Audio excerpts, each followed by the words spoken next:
John D. Rockefeller and Standard Oil of New Jersey and a company called Standard IG Farben. In addition, within 3 months after Hitler came to power, the publicity director of Rockefeller Foundation and personal advisor to John D. Rockefeller, a man named Ivy Ledbetter Lee, was assigned the responsibility of directing public relations for IG Farben. After the war, IG Farben would change its name to become known as Hercht AG. Today, Hercht is a gigantic multinational corporation with subsidiaries all over the world, including the United States.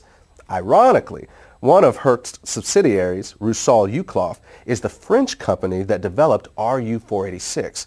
In other words, the same company that produced the gas used in the Nazi death camps also produced the abortion pill that is now being used in American abortion clinics. And in both cases, there was a known connection to the Rockefeller Foundation.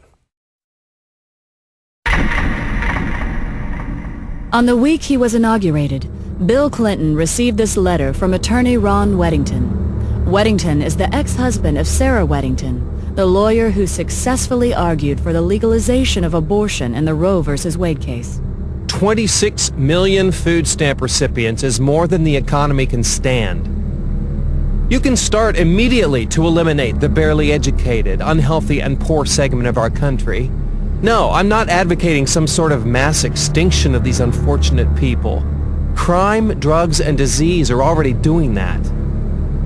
I am not proposing that you send federal agents armed with Depo-Provera dart guns to the ghetto. You should use persuasion rather than coercion. Our survival depends upon our developing a population where everyone contributes. We don't need more cannon fodder.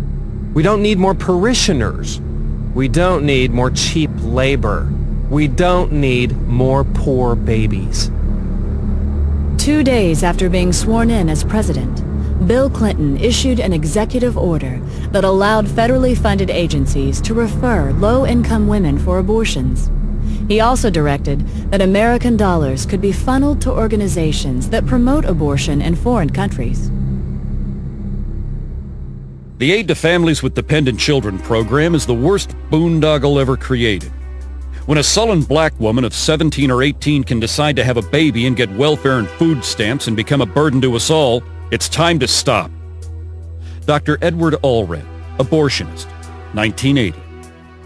Edward Allred is the owner of one of the largest chains of abortion clinics in the United States. Not long before Allred made this statement, the Los Angeles Times had reported that his California facilities were handling referrals made by Planned Parenthood. Even as late as the 1960s, the wealthy elite who made up the eugenics movement never tried to hide the fact that their agenda was driven by financial considerations as much as it was driven by the desire to create racial purity. A good example of this was seen in 1967 when eugenicist and Nobel Prize winner Dr. William Shockley caused a national uproar when he stated that it was a waste of taxpayer money to create better schools and welfare programs for what he called ghetto Negroes. He claimed to have research showing that people of African descent are genetically inferior to whites in intelligence and simply not smart enough to take advantage of programs designed to help them. To save taxpayer money, he proposed that the U.S. government implement forced birth control to lower the reproduction of the inferior classes and then issue certificates to become pregnant that would be sold on the New York Stock Exchange. Shockley was a National Committee member of Planned Parenthood and a featured speaker at least one Planned Parenthood conference. When Florida abortion clinic owner Joyce Tarnow appeared on a local talk show, she gave the following reply when asked what America should do to help impoverished nations that are facing starvation or other natural disasters. Time is running out for us. In 1968, Dr. Paul Ehrlich wrote The Population Bomb. And in that book, he stated a thesis that what we should be doing is helping those nations that have a reasonable chance of being able to produce their own food supplies. Those that cannot do that for whatever reason, those people have to just sink or swim on their own. And what we do is try to help those societies become self-sustaining that have a chance to learn how to fish in order to feed themselves. Wait a minute. Are you I just want to make sure this is clear. Are you advocating, or was he advocating, basically writing off Yes. people that have no hope of ever because of the climate or for whatever problems of feeding themselves, sort of like survival of the fittest? Or Right. And the thing is... You agree with that? Yes, I do.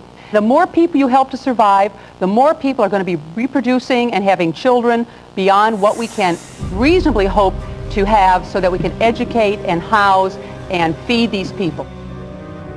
When Joyce Tarnow retired in 2004, she told a local newspaper that she had tried to get as many people sterilized as are in my way. She also restated her views on foreign aid, saying that the United States should help those countries that can prosper, but let the others wither on the vine. Citing Haiti as an example, Tarnow said that the Haitian people should be made to stew in their own juices because they had destroyed their environment. In order to really understand the role money plays in the eugenics movement, it is important to keep in mind that its original mission was not to make a profit, but to eliminate a group of people that the elite saw as a financial burden because of things like welfare, crime, taxes, and so forth. And when you look at the wealthy individuals and corporations that fund the modern eugenics movement, you see that this has not really changed. You also see that these people are willing to pay out big money to those who can carry out their agenda. And when Planned Parenthood figured this out, they volunteered for the job. The result is that money has been poured into this organization to the point that Planned Parenthood is now a billion-dollar multinational corporation that operates the largest chain of abortion clinics and birth control facilities in America. While much of Planned Parenthood's financial success has been because of donations from these wealthy individuals and large corporations, it has also raked in billions from you and me. In 2006 alone, despite having made over $60 million in profit, Planned Parenthood received about $350 million from the U.S. government. And in 2009, Planned Parenthood will receive approximately $1 million every single day from the American taxpayer. That's $1 million every 24 hours. That comes directly out of your paycheck and mine. Now, what you may find interesting is how your money is being spent. To give you just one example, we're going to show you part of a website that Planned Parenthood launched in 2008 called TakeCareDownThere.com. The clip is titled, "I Didn't Spew," and I warn you, many of you are going to find it highly offensive, and you're going to find it especially inappropriate for children, despite the fact that is exactly who Planned Parenthood created it for. As you watch this piece, remember, you helped pay for it.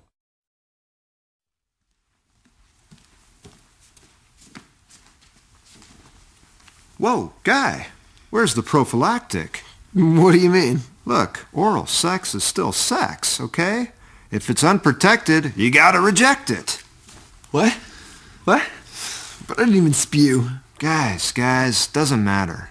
Look, if you're having sex or you're getting some blowjays or whatever, you need to use a condom, because you could catch a sexually transmitted infection, even if you don't spew.